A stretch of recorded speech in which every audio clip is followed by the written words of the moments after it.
चामराजपेट ईदगाह के सिलसिले में कर्नाटक हाईकोर्ट का पहले बेंच का फैसला आया, फिर डिविजनल बेंच का फैसला आया, तो कैसे देखते हैं आप हाईकोर्ट के इस फैसले को? हाईकोर्ट हिंदुस्तान की कॉन्स्टिट्यूशनल कोर्ट, इसके बाद 7 जज की बेंच होती है क्यूरिटी तक भी, उसको हमें अपेक्स कोर्ट तक ये जाएगा मसला। सर्वे नंबर 40 चामराजपेट की जो भूमिका है, उड़ेयार की ज़मीन वक्फ में हुई थी, इसके फैसला करने का एक ही हक होता है लैंड वक्फ ट्रिब्यूनल को। तो इसी अंदाज पे जब जज साहब कर्नाटक में अपने कई मसलों पे गए थे, औरतों के मसलों पे गए थे, बच्चों के स्कूल के मसलों पे गए थे, गाय के मसलों पे गए थे, तमाम ये मसले पे गए थे, जाके हर मसले पे तो हार हुई ना।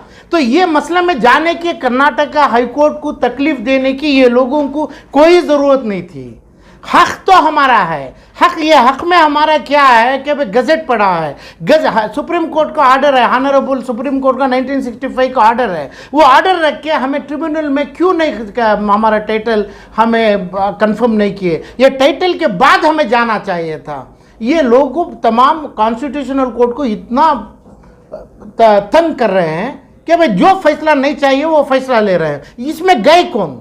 लोकल एमएलए ज़मीर अहमद साहब गए, अपने चेयरमैन गए, ये लोग बयान दे दिए। तो कर्नाटक के कितने मुसलमान हैं? 1,50,70 लाख मुसलमान हैं, और हिंदुस्तान के मुसलमान हैं, इंटरनेशनल मुसलमान हैं। तो ये तमाम लोगों को इन असर इतना अफेक्ट करा है। एक दो मुसलमान, एक आदमी बोलता है सीएमए का टाइटल और वक्त का टाइटल और ज़मीर अहमद का टाइटल किसका भी रहने दो, जब तक लैंड ट्रिब्यूनल का ना हो, हाईकोर्ट के बाद बात जाना था हमें।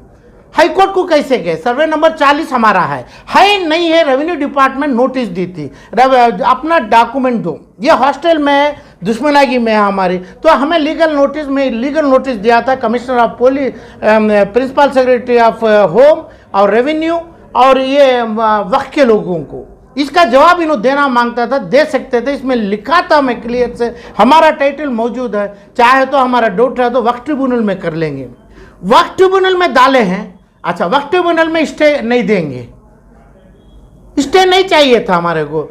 इसका तरीका यही था, मेरे को इतने बेवकूफ़ी कर रहे हैं ये लोग, ये मजमे जमा के ये तमाम लोग ये इलेक्शन के और तमाम अपनी पोजीशन के लिए वक्फ बोर्ड का चेयरमैन जो शाफी सादी है वो आदमी है, और दूसरा एमएलए कि भाई अपने इलेक्शन को मुद्दा रखते हैं, अपने सीट के कुर्सी को रखते हैं। 150 मुसलमान को, लाख मुसलमानों की तौहीन कर रहे हैं। ये ज़रूरी था कि भाई लैंड वक्फ ट्रिब्यूनल हमारा बोलता कि भाई एडमिट कर लिए, हमें ऑनरेबल रेस्पेक्टेबल सुप्रीम कोर्ट के पास जाएंगे कि भाई जब तक मसला हमारा ट्रिब्यूनल में ना हो, कोई हम ना फैसला, कोई वो चीज़ में गंदगी ना करे, उसका स्टेटस को ऑर्डर ले सकते थे हम।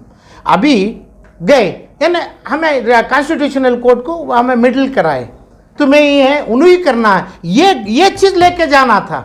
तो इसके जवाबदार, इसके जिम्मेदार सिर्फ दोनों आदमी हैं कि भाई ज़मीर अहमद एमएलए है और वक्फ बोर्ड का चेयरमैन है। ये दोनों के माल, ये दोनों की चीज़, ये तमाम हिंदुस्तान की कर्नाटक की क़ुव्वत इनमें नहीं है।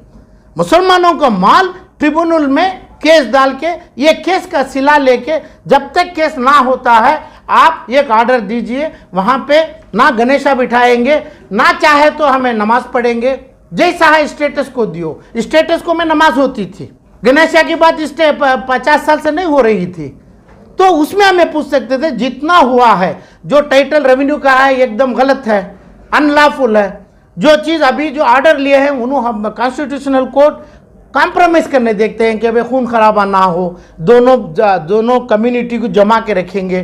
तो आप गणेशा भी बिठाइए, आप नमाज भी पढ़ लीजिए। तो कहाँ का फैसला है? तो ये फैसले को हमें सर झुका के मानना है अभी। तो ये फैसले तक लेके गए कौन है? तो इनके लीगल टीम का क्या चीज़ की लीगल टीम? मुसलमान है, मुसलमान खुद है लीगल टीम, कोई आदमी लीगल टीम नहीं है हम ना, एक ही टीम है तो मुसलमान है। वो वक्फ बोर्ड में हमें केस डालेंगे, वो केस लेके हमें ऑनरेबल सुप्रीम कोर्ट में बोलें या हाई कोर्ट में बोलें, जब तक केस के उसमें स्टे नहीं देता जैसा वो स्टे दिए हैं। तो मगर ये तो बोल सकते हैं ये तो फैसला वो करेगी, जब तक फैसला करेगी हमारे को टाइम दो। फैसले में भी ये लाएंगे हमें 1965-7 का जो सुप्रीम कोर्ट का ऑर्डर है, वो ऑर्डर को हमें दाखिलात बनाएंगे, गजट बनाएंगे। कहाँ है CMA, कहाँ है चेयरमैन, कौन है CEO, कौन है MLA, क्या हो रहा है ये ऑर्डर आज हमें हाई कोर्ट का नहीं, कल डबल बेंच को गए, परसों सुप्रीम कोर्ट में जाएंगे, सर झुकाएंगे, नहीं तो गोली पड़ जाएगी मुसलमानों के ऊपर। सर तो झुकाना है, मगर इतना सर झुकाने के लिए रखे कौन है? तो इसलिए मेरी बात है कि भाई जो फैसले के लिए गए तलब करे, सरासर गलत है, नादानी है, बच्चों वाली काम है। तो ये काम टाइटल के लिए हम पूछा था, हम बोला था टाइटल वक्फ ट्रिब्यूनल से होता है, वक्फ ट्रिब्यूनल का पेपर हमें वहाँ पे देना था, सुप्रीम कोर्ट का पेपर 1965 का वक्फ में देना था, गजट का देना था। ये आपके पास नहीं है, ऐसे आप तो मैं तीनों लोगों के पास, ज़मीर के पास, वक्फ के औकाफ के पास और CMA के पास, आप भाग जाइए, आप छोड़ दीजिए, रिजाइन कर दीजिए। मुसलमान की तौहीन, मुसलमान को हिंदू से लड़ाने का काम, उसका करने का काम ये बोलता है, अपना चेयरमैन बोलता है तुम MLA सही किया। किसको पूछ के किया, क्या किया, क्या मसला किया, क्या लीगल ओपिनियन है, किसकी लीगल ओपिनियन है? रखो ना 160 लाख मुसलमान के सामने। तो ये तो नादानी हुआ है, अनलॉफुल काम करके रेस्पेक्टेड हाई कोर्ट को तकलीफ दिए हैं, एकदम उन्होंने तकलीफ में पहुंचाए। अभी 1,60,00,000 मुसलमान को भी तकलीफ आ गई। हमें सर झुकाना है, हमें कानून को मानना है, जो करना है उनके पास, उनकी चीज़, उनके अहदा, उनके चेयर के लिए हर चीज़ छपा लिया उन्होंने, पेपर कागजात होना है हमारा। उसके ऊपर हमें ट्रिब्यूनल को जाके एज पर दी 7 जजेस bench of the honourable supreme court of India, जब डिस्प्यूट आता है, एनी डिस्प्यूटेड मैटर को कॉन्स्टिट्यूशनल कोर्ट दखल नहीं देंगे। ये तो डिस्प्यूटेड मैटर है, कैसे दखल देने रखे, क्यों लाए तुम्हें इसको? हरगिज डिस्प्यूटेड, छोटी एंट्री का डिस्प्यूट है, 1 रुपया टैक्स की एंट्री है, वहां पे सुप्रीम कोर्ट भी नहीं आएगी।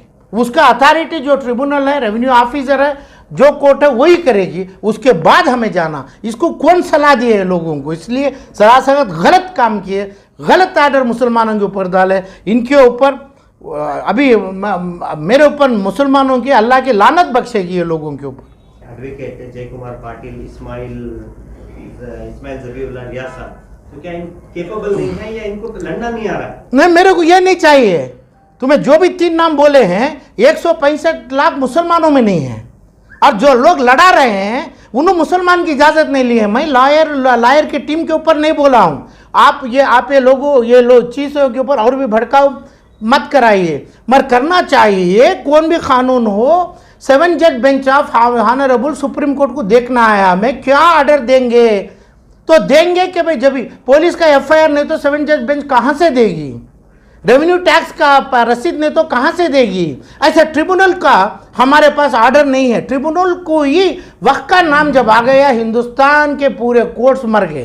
पहले मेरी औलाद मेरी है, मेरी माँ मेरी है, मेरी बेटी मेरी है, मेरी बीवी मेरी है, ये तो मेरे को राइट चाहिए, ये एंटरटेनमेंट चाहिए मेरे को, ये हक मेरे को चाहिए। ये नहीं तो क्या कर रहे हैं तुम्हें? ये माल मेरा है, माल मेरा कौम का है। तो इसलिए CMA, औकाफ, वक्फ, CEO, चेयरमैन, कोई MLA वो लायक का नहीं है ये चीज़ उठा के करने की। आगे कोई इस मामले में कोर्ट से रुजू होंगे? हाँ, ज़रूर होगा। मेरा तो लीगल नोटिस पड़ा है, लीगल नोटिस में सर्व किया हूँ ये लोगों के ऊपर। मैं तो इसमें मुझे यही काम है क्या?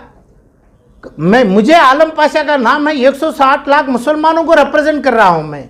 मुझे यही काम है क्या इन लोग ये काम करें, जाके रिप्रेजेंट करें? हमें वक्त में जाते हैं, ये ना ट्रिब्यूनल में जाते हैं, ये लोग गंदगी करते रहे, गला काटते रहे लोगों को, उसमें जाके हमें क्यों काम करें? तो हमें अभी जाना ज़रूरी है, नहीं तो जाएगा ये। अभी रेस्पेक्टेड गवर्नमेंट जो है, सरकार का काम है पीसफुल रखना, अमन रखना, अमन के ऊपर काम करना। सरकार भी अभी जैसा ये मुसलमान करे, ये तीनों लोग करे, ऐसा सरकार भी मुझे उम्मीद है कर्नाटक सरकार भी ये काम बहकावे में काम नहीं करेगी, सही काम करेगी। मगर हमें बगैर बच्चे को LKG, UKG, 10th PUC नहीं सो IAS बना के बिठाए हैं ये तीनों लोग। IAS कैसा बन जाएगा, क्या काम करेगा, कहाँ पे आ जाएगा? सुप्रीम कोर्ट हमारे को क्या फैसला देगी? जब फैसला हमारे को पुराना सुप्रीम कोर्ट का ऑर्डर है वो डाले क्या उधर पे? और जो वक्फ का आर्डर है, वक्फ में केस पेंडिंग है, हाई कोर्ट के सामने रखे क्या? ये दोनों मौजूद है तो हाई कोर्ट में क्यों गए? हाई कोर्ट का जो कल ऑर्डर आया है authority authorizing the Karnataka government to avoid any religious program there, will that not amount to contempt of 1964 Supreme Court Act? Number one. Number two, ये जो यहाँ के जिम्मेदार हैं, वक्फ बोर्ड का चेयरमैन, सीएम के chairman, failure to protect the assets, क्या आप इनकी इस्तीफे का डिमांड करते नहीं, हैं? आप सेकेंड जो बात बोले वो सही है। उनको प्रोटेक्शन आता ही नहीं है, उनको कानून आता ही नहीं है, उन्होंने ना लायक हैं, लायकमंद आना है। वो बात मैं पहले से बोल रहा हूँ। इसमें नालायक वो एरिया का एमएलए है, वो एरिया के दूसरे हैं, तमाम हैं जो कॉन्स्टिट्यूशनल पावर्स में है, और सीईओ है और वक्फ चेयरमैन है और पूरे 6 मेंबर्स हैं। ये लोग इस्तीफा फौरन देना है। जितना जो लोगों को धक्का दिए, 160 लाख मुसलमानों के आंख में पानी, आंसू निकालने वाले, तुम्हें कुर्सी पे नहीं, गद्दे पे भी बैठने के लायक नहीं है।